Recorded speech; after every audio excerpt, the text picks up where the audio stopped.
Good morning. It's the Shawn podcast after a very long layoff. Just wasn't motivated to record.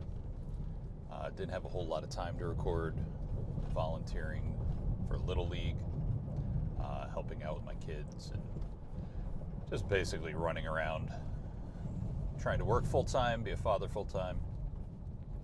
So haven't gotten around to talking about some of the nonsense that I would normally talk about on my drive to work. But today, after the weekend and the loss by the Knicks in the Eastern Conference Final, I thought it was time to finally crack open my phone and start recording again.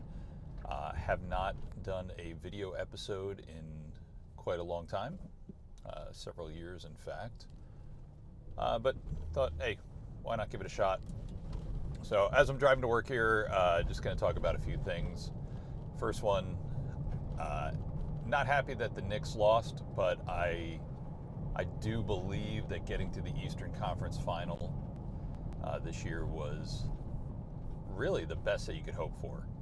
I was worried about getting past the Celtics. And when they went up 2-0, you start to dream, okay, maybe you can get past the defending champions. Maybe something is going to go your way. And it did go the Knicks' way. And you start looking past the Celtics a little bit. Excuse me. You start looking past the Celtics and you think, oh, I'm going to get the Cavaliers or the Pacers. Well, be careful what you wish for. People were already talking about, it's NBA Finals bound for the Knicks, but the Pacers had a different story. And I will say that Game 1 will definitely haunt me for many years until the Knicks get over the hurdle, until they're able to figure it out and get to the championship and slay that dragon. And I feel like in the NBA, more than most other leagues, you have to go through a period of losing and making those incremental gains before you can become the champion. You've seen it with the Lakers, you've seen it with Golden State, and even the Bulls. The Bulls couldn't get past the Pistons for a few seasons, and once they did, they were off and running. And, multiple championships later, you see that pattern still continues to this day. So, Knicks get to the Eastern Conference Final.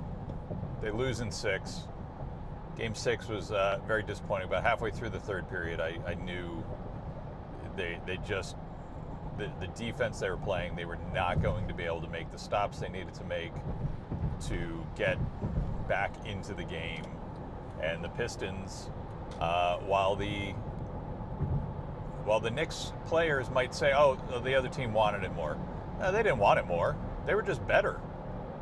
I love the Knicks. I love Jalen Brunson, Karl Anthony Towns. These guys are great players. But they were outclassed. You have to figure out something when you have a negative 20 point differential when Brunson and Towns are on the floor. You've got to solve that problem. You can't have your two biggest stars be a net negative against other teams. I love watching Towns as the big man, take it to the hoop, because nobody does it anymore, or very few people do it anymore. It's usually get the ball down in the corner, shoot a three. I like the playmaking of Brunson, but I also like seeing Towns take it on his back and drive the lane. So all this leads me to the shocking news yesterday that the Knicks have fired Tom Thibodeau, the head coach. There were grumblings all season. Anytime they lost, Tibbs is in trouble. But it's really, I'm disappointed in the Knicks organization. I feel that Tom Thibodeau should have been kept as the coach and given it at least another season. They just signed a 3-year contract extension worth $10 million a season, which they're going to have to pay this man. And I'm glad that they're going to pay him. The Knicks, before Thibodeau, in the last 5 years, or the 5 years prior to Thibodeau, had a 300 winning percentage, somewhere in the 300s. I believe the number since then is 546. He's won 17 playoff games over the last 4 seasons when he's gotten, 4 out of his 5 seasons, he's taken them to the playoffs. And he just took them to the Eastern Conference Finals. It's a little disappointing to see the organization bail on that. He brought back winning to New York City. And without him, I don't think Jalen Brunson would be here. And I don't think you have the core of players that you have now that you're going to build what I think could be a championship caliber team. So I'm interested to see who they come up with as a replacement for Tom Thibodeau. And I wish him all the best as he moves on. Just a disappointing but not unhappy season for the Knicks. 2 seasons in a row now, 50-plus wins each season. You can't get upset with that. 3 seed in the playoffs and make it all the way to the Eastern Conference Final, and 2 games away from making it to the finals. Game 1, like I said, will haunt me. You're up by almost 20. You got to close out that game. You can't allow the Pistons to scratch their way back into that game, go on a run in the 4th quarter, and very nearly win it in regulation, and then not be able to close them out in overtime.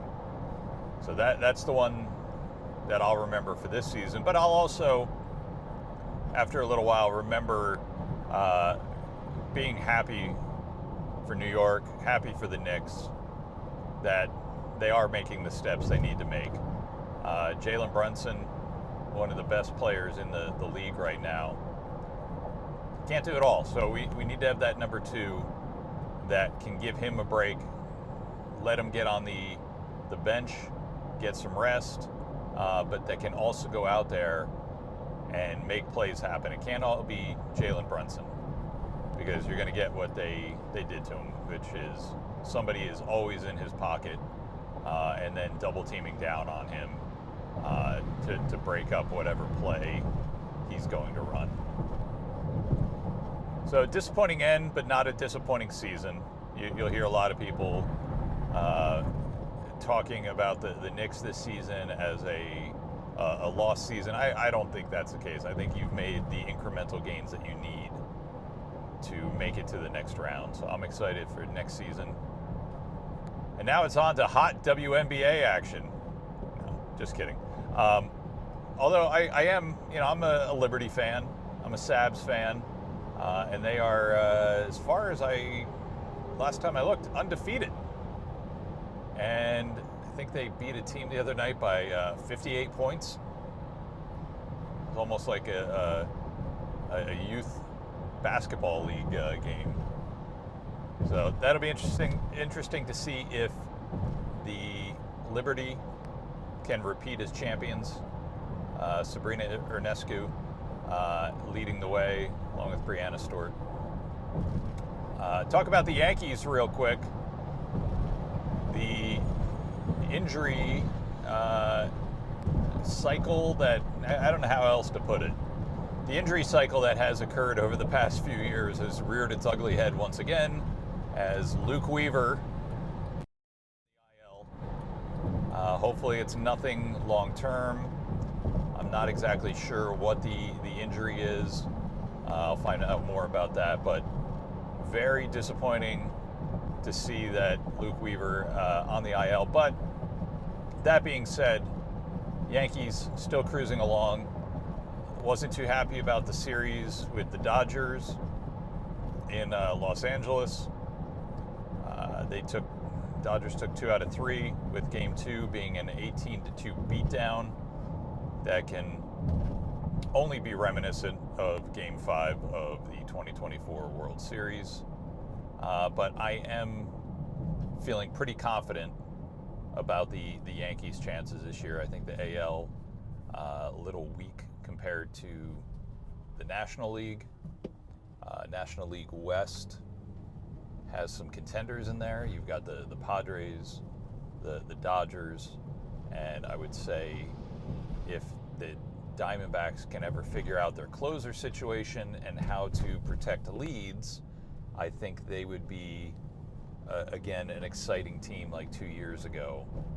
Corbin Carroll is just a monster this year. His sophomore slump is gone, and in his third season, amongst the lead leaders in home runs, he's got that amazing speed.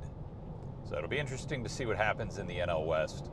I think the Dodgers are going to run away with it, but they've shown moments of being vulnerable and being beatable. I just wish it was this past weekend when they were playing the Yankees. So as I'm trying to get over here, and I've got a tractor trailer bearing down on me. Thank you, sir. Yeah, you gotta love the traffic talk. Little June gloom going. You can probably see through the back window. A little gray, foggy outside, and a little bit of rain on the roadway. So when that happens in Southern California, people drive like idiots. Okay, maybe I was the idiot. Maybe I was the, God forbid I try to get over from the turn lane and get into the through lane.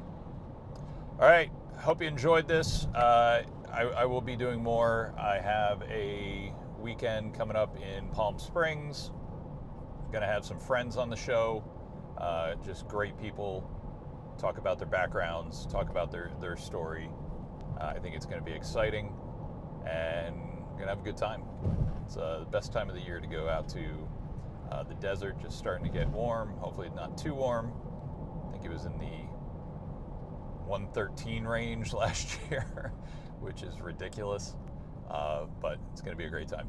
Everybody have a great day. Talk to you soon. This is the Shawn Moran Podcast.